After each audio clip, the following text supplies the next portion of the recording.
Now that we've got your attention, let the games begin!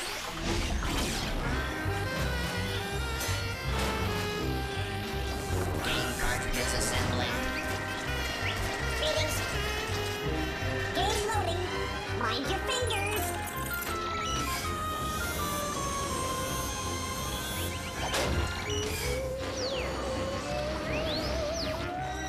Keep working, you rust buckets.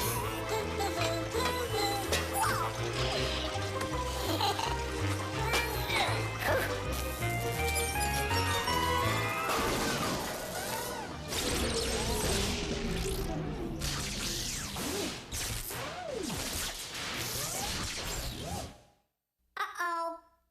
Ah, that's just great. Megabytes, terabytes, dogbytes, gigabytes.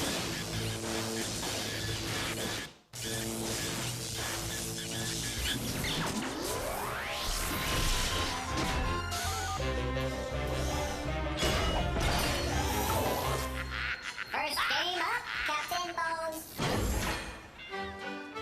Arr, ahoy, matey.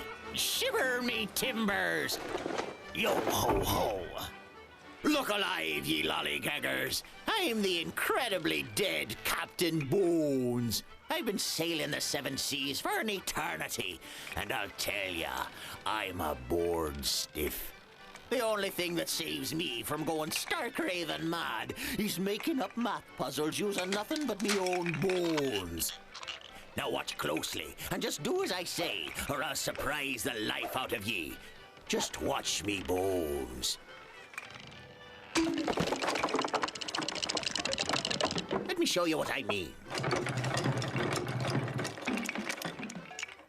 Now, you know that 1 and 1 don't come to 6, but there's a way to fix her up so she makes sense. And you can do it by moving only one of me bones. Can you see how? There ain't nothing to it. 7 minus 1 equals 6, if you dog-paddling pansies. Got the idea now? Here's one for you to figure without me help. Does 18 minus 6 equal but 2? Course not. It equals 12. To fix me bones, you're to move only one, just like I showed you not a moment ago. And hands off all me other bones, you land-lubbing lumps of life. You're to move one bone and change 2 other numbers.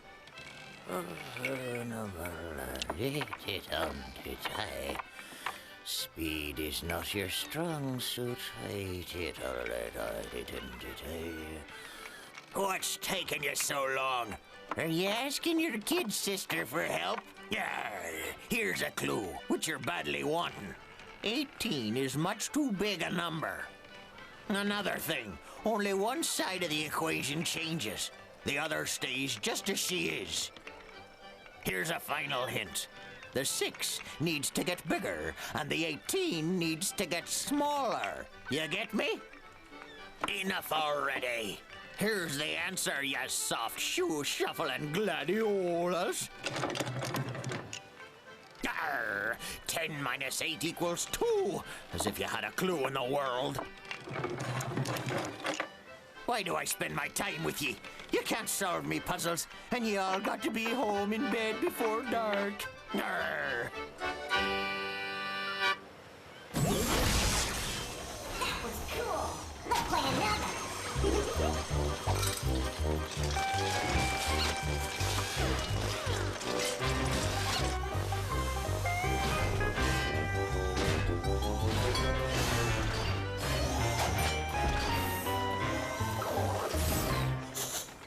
Revolting Slob.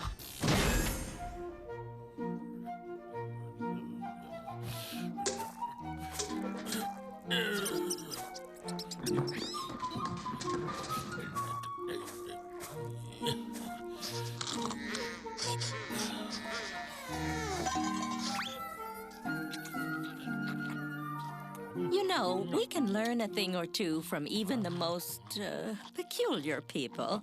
Observe. Hello, Revolting Slob. I'd like to teach the viewers a few new words. Bug off. What's that? Someone sure woke up on the wrong side of the bed this morning. Come on, turn that frown upside down. Viewers, is the revolting slob being A, contrite, B, cantankerous, or C, condensed? The answer is B, cantankerous, meaning ill-tempered or grouchy. My donuts taste bad. Well, that explains why you're in such a bad mood. I miss my mom's donuts. I miss them bad. Oh, Yeah. bless his heart. Is the revolting slob being A, notorious, B, negligent, or C, nostalgic? The correct answer is C, nostalgic, which means fondly remembering the good old days. Ah! I'm sorry? Get out! Oh, you don't really mean that. Get out! All right, you've made yourself Hey! perfectly clear. There's no chance to misunderstand you. Is the revolting slob being A, explosive, B, explicit, or C, exploitive? The correct answer is B, explicit, which means to speak in no uncertain terms. No ifs, ands, or buts about it. Let's review, shall we? The revolting slob is in a really cantankerous mood today. I miss my mom's donuts. Thinking back on his youth makes the revolting slob nostalgic. Get out! The slob clearly wants us to leave. Go! He's quite explicit about it. Well, that's all for today. Yeah. Oh, yes, by the way, explosive. It means having a tendency to, what else? Explode! No slobs were harmed in the filming of this show.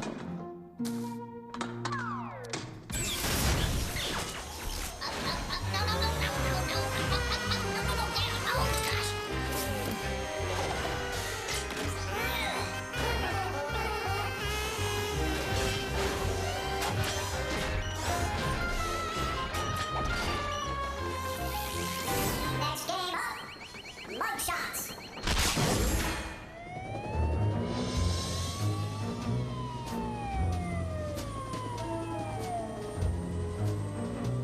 My name's Verity. I bust bad guys. You want to help? Come on in. We got 4 suspects pinned down. 3 of them are guilty. Listen to their stories and spot the mistakes. The ones that lie did the crime. Today we're interviewing the felonious 4. Seems 3 of them robbed a toll booth yesterday. Remember, only one of these mugs is telling the truth. The other 3 are lying. First up, Lugnut Muldoon. I didn't knock over no toll booth yesterday, Verity. I was taking singing lessons. Ever try singing the Star-Spangled Banner by that Betsy Ross? It ain't easy, I'm telling you. What do you think? Did Betsy Ross write the Star-Spangled Banner? Or should Lugnut start singing the prison cell blues? Let's move on to Sam Bixby, a.k.a. Sammy Six Toes. I'm strictly a juryman. You know that, Verity? What would I be doing hustling some toll booth? Besides, I wasn't even in state, okay? I was in Alaska snapping pictures of Mount Rushmore. Is Mount Rushmore in Alaska? And how does that guy get past a metal detector? Next up, Scooter Hayes. I remember yesterday like it was... Well, yesterday, I entered a dance contest with my honey, Sheila. We did the rumba, the twist, and the lambada. I would have won too if I hadn't hip-checked Sheila into the judges' table. Ouch! Are those all dancers? Only one suspect left, Larry Coolidge, a.k.a. Larry the Lump. I'm not gonna take the fall for those guys, Verity.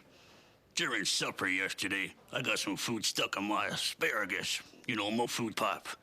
They had to rush me to the hospital.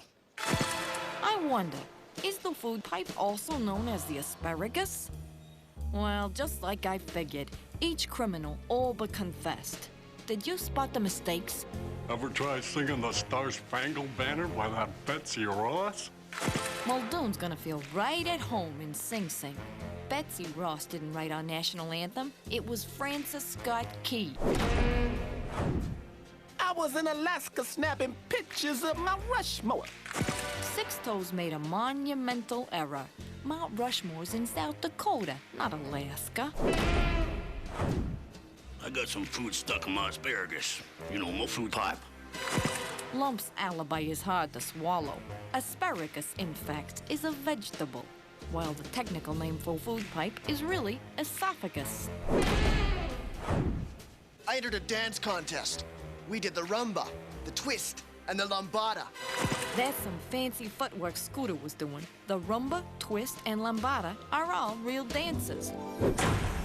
As for his buddies, they'll be doing a little number I like to call the jailhouse jitterbug.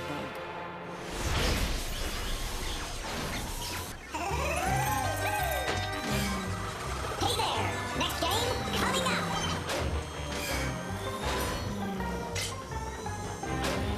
Game cartridge loading. Check.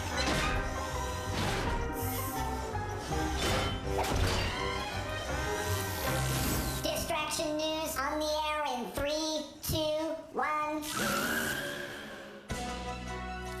And now, Distraction News with your anchor person, Dora Smarmy. Good evening. I'm Dora Smarmy, and welcome to Distraction News, where we give you the news, and at the end of our newscast, I'll ask you 5 questions about what I've reported. So pay close attention and make sure you're not distracted. Now, for our top story today, the ear and how we hear sound. Sound waves, or airborne vibrations, are like the ripples produced from a rock being thrown into a pond. When the sound waves travel into the ear, they vibrate a flap of skin called the eardrum. The eardrum's vibrations move 3 tiny bones: the hammer, anvil, and the smallest bone in the ear, the stirrup, which vibrates another piece of skin called the oval window. The oval window pushes fluid into the inner ear, and it moves tiny hairs attached to nerve cells, producing nerve signals that go to the brain. Oh, now that's really going to drive me nuts. Okay, now let's see how well you were able to remember the facts, and be sure to count how many you get right. What kind of airborne vibrations does the ear hear? Sound waves, high surf, or tide pools? The answer is sound waves. What vibrates the 3 tiny ear bones? The snare drum, the eardrum, or the ear horn? The answer is the eardrum. What is the name of the tiniest ear bone? The horseshoe, the belt buckle, or the stirrup? The answer is the stirrup. The fluid in the inner ear moves what? Your furniture, your feet, or tiny hairs? The correct answer is tiny hairs. And finally, where do the nerve signals go to? France, the heart, or the brain? The answer is the brain. So, how did you do? I hope you didn't do better than me, because they'll give you my job.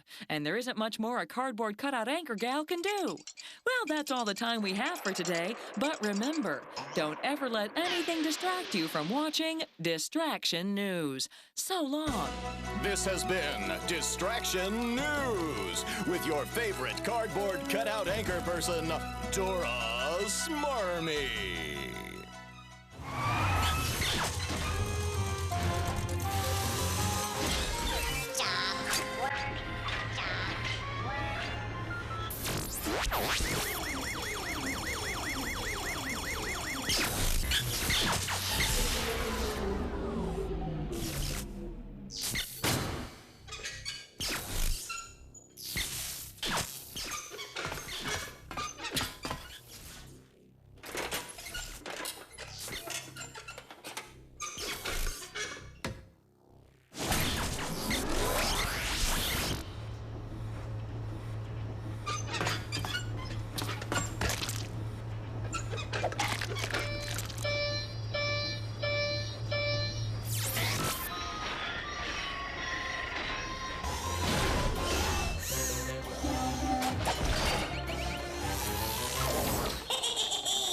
Haunted house party. Good evening and welcome to the Haunted House Party. A party where you will be compelled to identify our mystery guest. Daunting, eh? Well, no, I don't know what daunting means, but believe me, it will be. Our guest of honor has just arrived. See if you can guess who he is before... well, just before.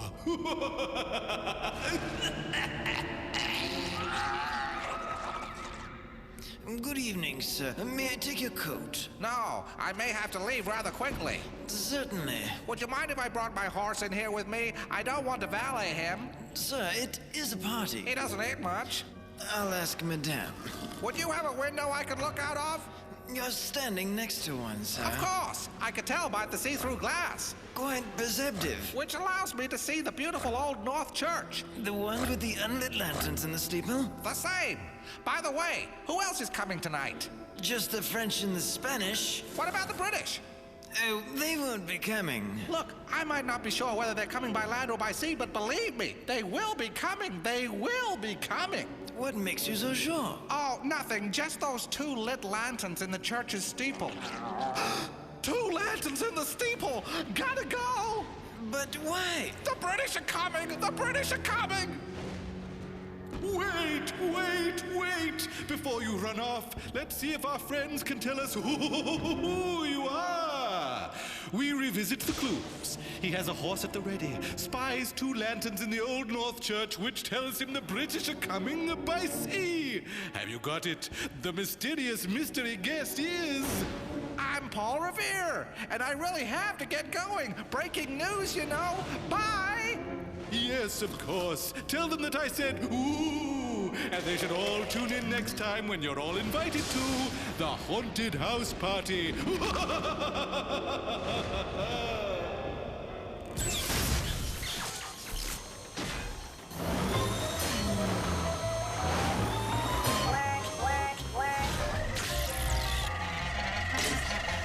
Game time in 10 seconds.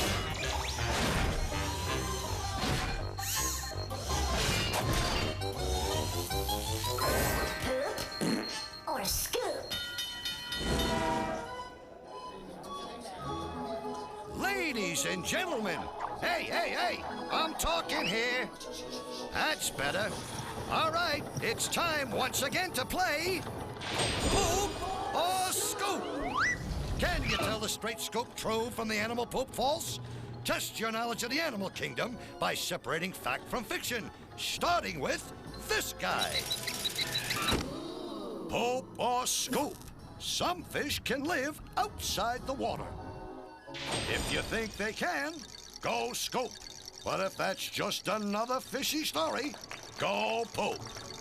And the answer is, it's the straight scoop.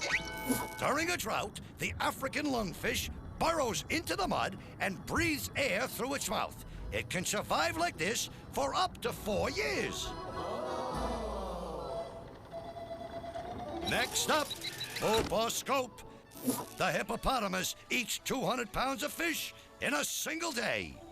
If you think hippos really like that much fish, go scoop. If not, go poop. Then go wash your hands. The answer is pure poop. The hippopotamus doesn't eat fish. It spends its days in the water and comes out at night to graze, feeding on grass and fallen fruit. Okay, gang, here's another one for you. Poop or scoop. Some woodpeckers can wrap their tongues around their skulls. If you think that's true, vote scoop. If you think that story's for the birds, vote poop. And the answer is straight scoop. That's right. Some woodpeckers have tongues up to 4 inches long. They wrap them around the back of their skulls to cushion their heads from all that pecking. Here we go with the next one. When the opossum sees an enemy, it will lie down and pretend to be dead. If you believe that, vote scoop. But if you think that's dead wrong, vote poop. The answer is, it's the straight scoop.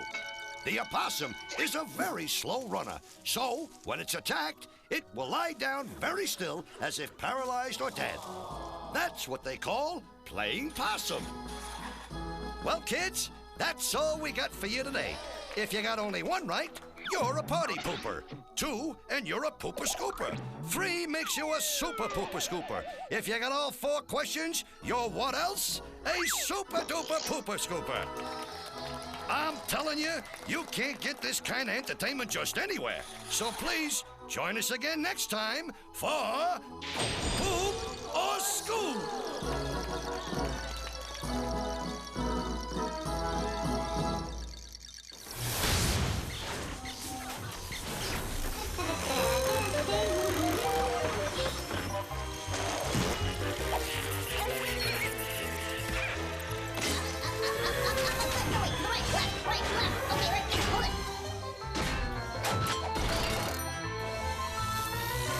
Stand by for Lens McCracken.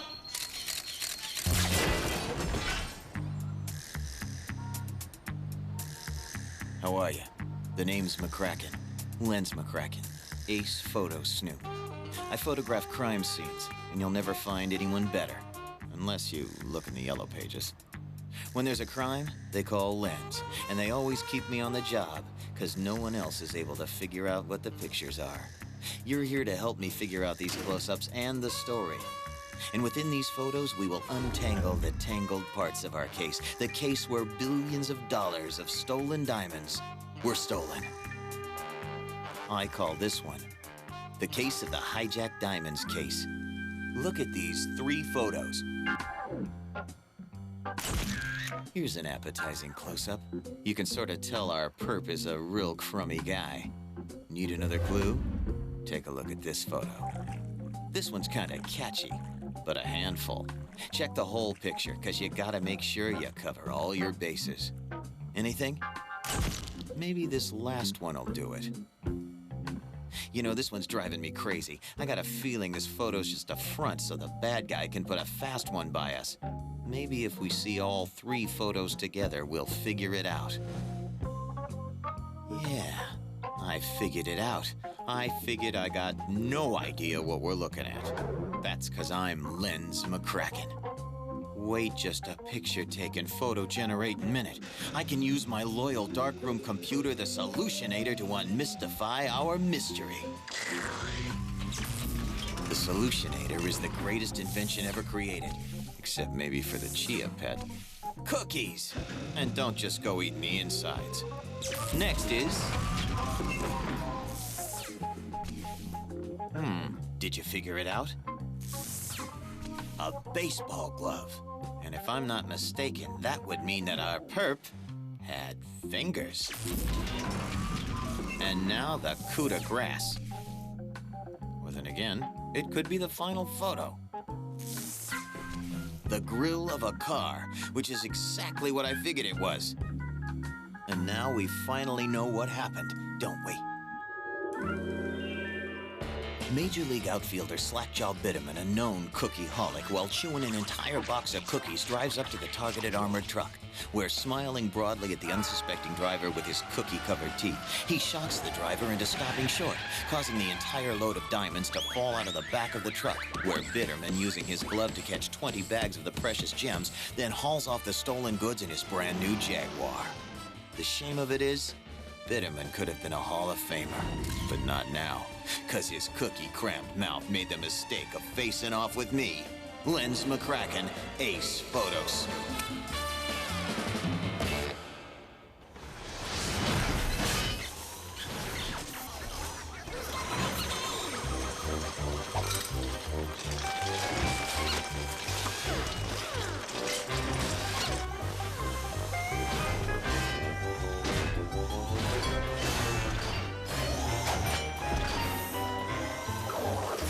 Next game up, Riddle Snake.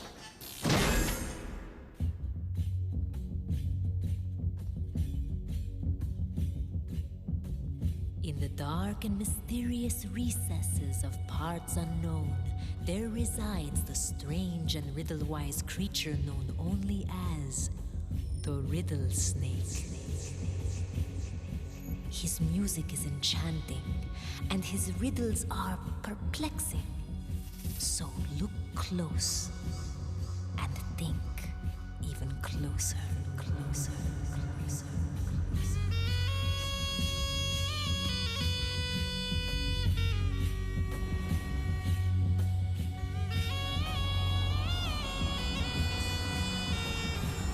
The riddle is, what part of the fish weighs the most? What part of the fish weighs the most?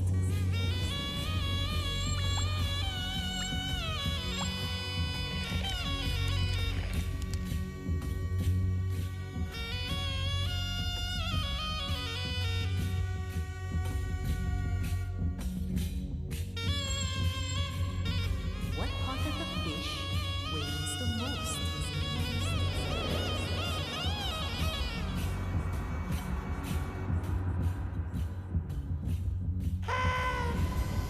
And the answer is the scales.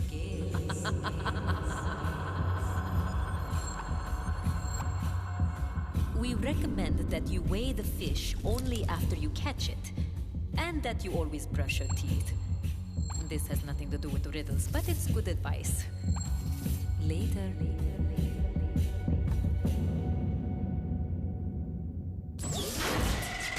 It's time for Crashbox Rewind, where we flash back through the show and remind you how smart you really are.